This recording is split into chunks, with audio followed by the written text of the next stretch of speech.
ब्रह्मा जी का पोता दंभ सीधे ही ब्रह्मलोक गया। बड़ा दिव्य भेष बनाया उसने, चंद्रमा की किरण के समान शुभ्र दाढ़ी, चमकते हुए सुंदर चांदी के तारों को भी विलज्जित करने वाले चमकते हुए जटापास, जटा मुकुट, ब्रह्म कमंडल, वलकल वस्त्र, कमंडल में जल, मोटक डाल डाल करके, ऊंची खूंटी वाली, ऊंची एड़ी वाली, मूठा वाली खड़ाऊं पहन के खट्ट-पट्ट करता हुआ ब्रह्मलोक पहुंचा। मोटक, कुशा का जो मोटक होता है ना, उसको कमंडल में डुबा डुबा कर ओम आपो ष्ठामयो वस्तान ऊर्जे दधातन महे रणाय चक्षसे इत्यादि मंत्रों को, ब्राह्मी ऋचाओं को बोल करके जल का सिंचन कर रहा था। तब पदविन्यास कर रहा था, पैर रख रहा था। ऐसे एक दिव्य स्वरूप को, भव्य महात्मा को देख करके ब्रह्मलोकवासी ऋषि मुनि उठ के खड़े हो गए। ब्रह्मा जी ने भी सोचा शायद कोई विशिष्ट महापुरुष आया। ब्रह्मा जी भी बड़े विनम्र हैं, भगवान के भक्त हैं ना। ब्रह्मा जी भी खड़े हो गए। आइए महाराज, विराजिए। कहाँ बैठे? सब जगह शुद्ध है। अरे राम राम, ब्रह्मलोक में अशुद्धि? क्या है शुद्धि? मेरे बैठने योग्य स्थान नहीं। ब्रह्मा जी ने कहा मेरी गोद बहुत पवित्र है, सनकादिक खेले हैं, नारद जी खेले हैं इस गोद में, आओ मेरी गोद में बैठ जाओ। हाँ, ये विचार कर सकते हैं। गया, कमंडल का थोड़ा पानी गंगा जी, ब्रह्मा जी की गोद में फैलाया। विचारों की अचला लंगोटी सब गीली हो गई। फिर भी उन्होंने सोचा कोई बात नहीं, गीला कपड़ा सूख जाएगा, इतना बड़ा महात्मा तो गोद में बैठेगा। कुछ नहीं बोले ब्रह्मा जी, सरल भाव से सब सहन कर लिया। और वो जैसी गोद में बैठा तो ब्रह्मा जी सोचने लगे कि ब्रह्मलोक तो सहज पवित्र है, दिव्य लोक है, और ये इतना आचार विचार वाला तो मैंने आज के पहले कभी देखा ही नहीं। आचार विचार तो शास्त्रों में लिखा है, पर इतना आचार विचार ब्रह्मलोक में, तो मृत्युलोक में ये कैसे अपना निर्वाह करते होंगे? ब्रह्मा जी सोच रहे थे। मन में आया कि पूछो तो सही आपका परिचय। ब्रह्मा जी बोले महाशय, भगवान आपका परिचय बोलिए मत। बोलने से मुंह से थूक उचकता है और मुझे स्नान करना पड़ेगा, गंगा जी नहाना पड़ेगा, जनेऊ बदलना पड़ेगा। ब्रह्मा जी बोले हे भगवान, मेरे थूक से अशुद्ध हो जाएगा, मुंह से थूक उचटता है, विचित्र है, इतना आचार विचार तो कभी देखा नहीं। ध्यान से ब्रह्मा जी ने देखा कि ये कौन है। अरे तू तो हमारा पोता है, तेरे लिए यही उचित है। सब लोगों ने कहा पोता क्या नाम है पितामह इसका? बोले इसका नाम है दंभ। ये दंभ आसुरी संपत्ति में सबसे पहले भगवान ने गीता में दंभ को लिया। मेरी बड़ी विनम्र प्रार्थना है, अपने आप से भी और आप सबसे भी, जीवन में दिखावे को स्थान न दें बिल्कुल भी। आप जैसे हैं वैसे हैं, बनावटीपन की जरूरत क्या है? यदि हमारे मन में यह बात आ रही है कि ये जो धन की प्राप्ति, यश की प्राप्ति, सम्मान की प्राप्ति हमें दंभ के कारण हो रही है, यदि ऐसी बात हमारे चित्त में आ रही है तो हमसे बड़ा मूर्ख और कोई दूसरा नहीं है।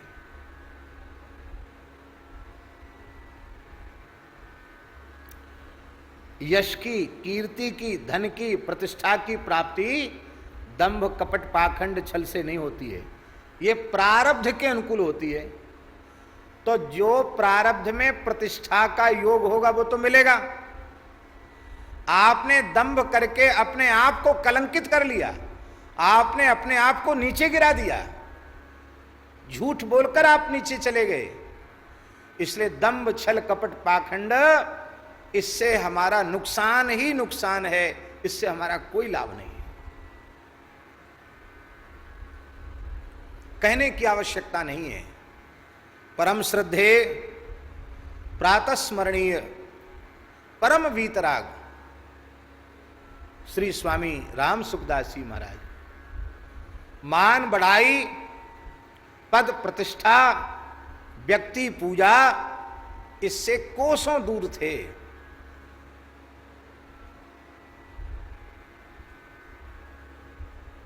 जिन लोगों ने उनका निकट से दर्शन किया, सत्संग सुना, उनकी वसीयत को पढ़ा,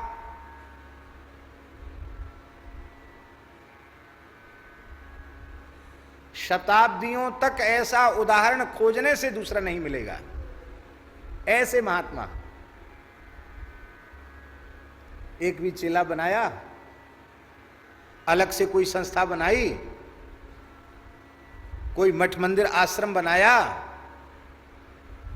फोटो तक नहीं खिंचाया।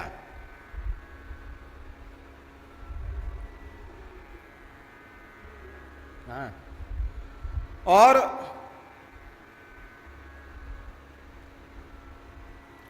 जो सत्संग का लाभ उनके द्वारा जीवों को मिला, वो सारे संसार के वक्ता मिलकर उतना लाभ लोगों को नहीं दे सकते जितना लाभ उन अकेले महात्मा के द्वारा असंख्य जीवों को मिला, उनके साहित्य के द्वारा मिल रहा है। लेकिन हम आपसे पूछते हैं, वे भले ही यश, कीर्ति, नाम आदि कुछ नहीं चाहते थे, लेकिन वह सब उनको जो मिला वो किसी दूसरे को मिला। आज विश्व स्तर पर जिनका नाम है, उनके लिए भी उंगली उठाने वाले लोगों की कमी नहीं है। जो विश्व स्तर पर आज के समय में सर्वोच्च स्थान पर जो प्रतिष्ठित हो रहे हैं, उनके संबंध में भी आक्षेप प्रत्याक्षेप करने वालों की कमी नहीं, यद्यपि नहीं करना चाहिए। क्योंकि गीता जी में भगवान ने कहा, यद्यद विभूति मत सत्वम श्री मधुर्जित में हुआ तत्तदेवावगच्छत्व मम तेजोंसि संभवम। इसलिए अपने से ज्येष्ठ श्रेष्ठ महापुरुषों के बारे में अपने को कोई टीका टिप्पणी नहीं करनी चाहिए। लेकिन फिर भी लोग टीका टिप्पणी करने वाले, उंगली उठाने वाले हैं। पर हम बड़े विनम्र भाव से पूछ रहे हैं, श्रद्धेय स्वामी श्री राम सुखदास जी महाराज के संबंध में पूरी धरती पर मेरे विश्वास के अनुसार कोई ऐसा व्यक्ति नहीं होगा जो उनके पवित्र जीवन चरित्र पर उंगली उठा सके। तो बोलो, दंभ, छल, कपट, पाखंड, मान, बड़ाई, पद, प्रतिष्ठा, राग, द्वेष, ये दोष, इनकी गंध भी उनके जीवन में नहीं थी मेरे अपने विश्वास के अनुसार। लेकिन क्या उनकी जैसी प्रतिष्ठा, उनके जैसा यश, उनकी जैसी कीर्ति, उनके जैसी सहज सबके हृदय में उनके प्रति श्रद्धा क्या कोई दूसरा व्यक्ति प्राप्त कर पाएगा? उनकी नकल कोई दूसरा कर पाएगा?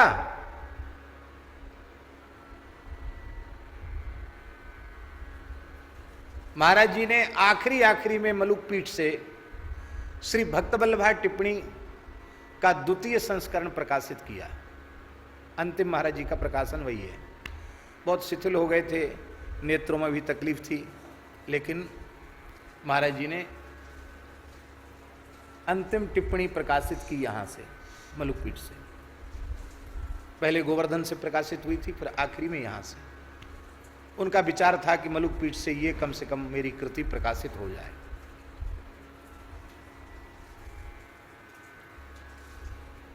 उसमें महाराज जी ने कुछ पंक्तियां उस भक्त वल्लभा टिप्पणी में श्रद्धेय स्वामी राम सुखदास जी के लिए लिखी, पहाड़ी बाबा के लिए भी लिखी, और श्री हरिराम बाबा के लिए भी लिखी।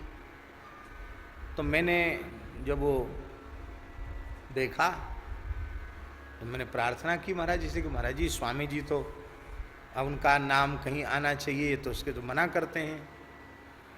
यद्यपि कोई चरित्र जैसा महाराज जी ने, लेकिन कुछ उनकी महिमा, उनकी कुछ महिमा की बात महाराज जी ने लिखी। तो महाराज जी ने कहा, पंडित जी, लिख कर काटने की विधि नहीं है, हमारे मन में संतोष नहीं हुआ।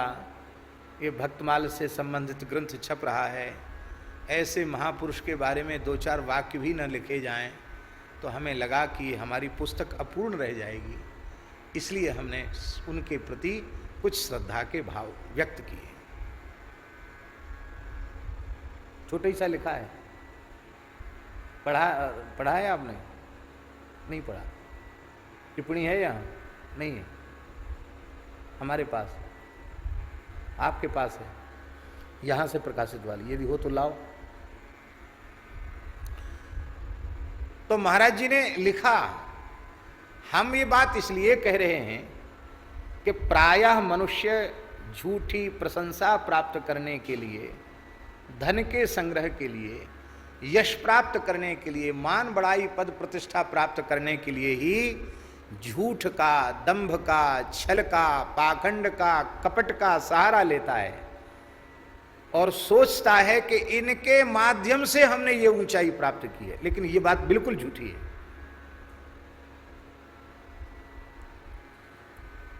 यदि उसके प्रारब्ध में वह धन, वह यश, वह कीर्ति की प्राप्ति नहीं लिखी है, तो लाख छल कपट पाखंड दंभ करते चले जाओ, कुछ मिलने वाला नहीं। जादूगरी को पाखंड विद्या कहते हैं, उसको पाखंड कहते हैं, इंद्रजाल। उससे ज्यादा तो कोई नहीं करता है। सिर काट देता है फिर जोड़ देता है, बड़े से बड़ा महात्मा नहीं कर सकता। हमसे कोई कहे कि सिर काट के जोड़ो, हम तो एक उंगली काट के नहीं जोड़ सकते, डॉक्टर भले ही जोड़ दें, हमसे कुछ नहीं हो सकता। कोई चमत्कारी नहीं, मुंह से आग के गोला पैदा कर दे, जाने क्या क्या नहीं कर देता है जादूगर। लेकिन इतना सब होने के बाद तमाम जादूगर अब तो कम हो गए, गांव में घूमते थे, शरीर पर फटा कपड़ा है और वही पुरानी सी झंगा झोली टांगे हुए घूमते थे। हम लोग बचपन में जादू का खेल देखते तो चप्पल उतार दो, मुट्ठी खोल दो, और नहीं तो ये जिंदा नहीं होगा, जाने क्या क्या कह के डरा देते थे। और फिर कहते थे जो जेब में पैसा हो डाल दो, नहीं तो ऐसा हो जाएगा तैसा हो जाएगा। बच्चे तुरंत पैसा डाल के भागते थे वहां से। एक मसान की खोपड़ी लेके रखता था और उस पर पता नहीं ऐसे पानी डालता था तो उससे धुआं निकलता था खोपड़ी से, देख के बच्चे घबरा जाते थे। मसान जाग, मसान जाग, मसान जाग, मसान। ये सब करने के बाद फिर बड़ी जोर का एक हाथ अपने पेट पर पटकता होता। ये सब किस लिए किया? पापी पेट के लिए किया। बटन खोल के पेट निकाल देता, ऐसे करता। इतने चमत्कार दिखाने वाले को भी पैसा दो पैसा मिला, धन नहीं मिला, यश नहीं मिला, प्रतिष्ठा नहीं मिली, कीर्ति नहीं मिली। इसलिए भैया क्यों दल छल का, दंभ का, कपट का, झूठ का, बेईमानी का आश्रय क्यों लेते हो? इससे अपना विनाश क्यों करते चले जा रहे हो?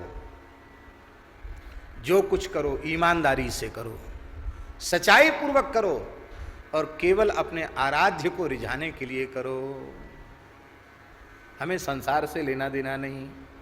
ये माला, ये तिलक, ये वेशभूषा किसी को ठगने के लिए, किसी से धन ऐंठने के लिए यदि हमने बनाई है तो ये वेशभूषा हमारा कल्याण नहीं करेगी।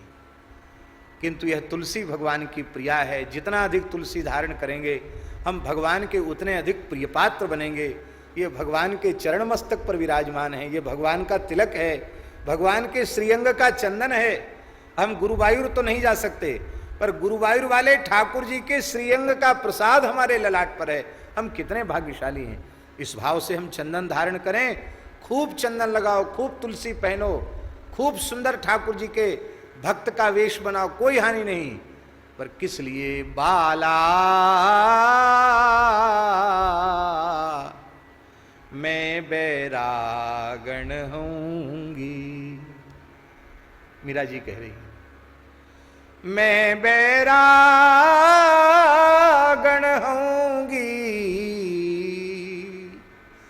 बाला मैं बैरागण होंगी। किस लिए बैरागण होगी? जेहि भेषा मारो गिरिधर जय, सोई भेष धरूंगी, सोई भेष धरूंगी।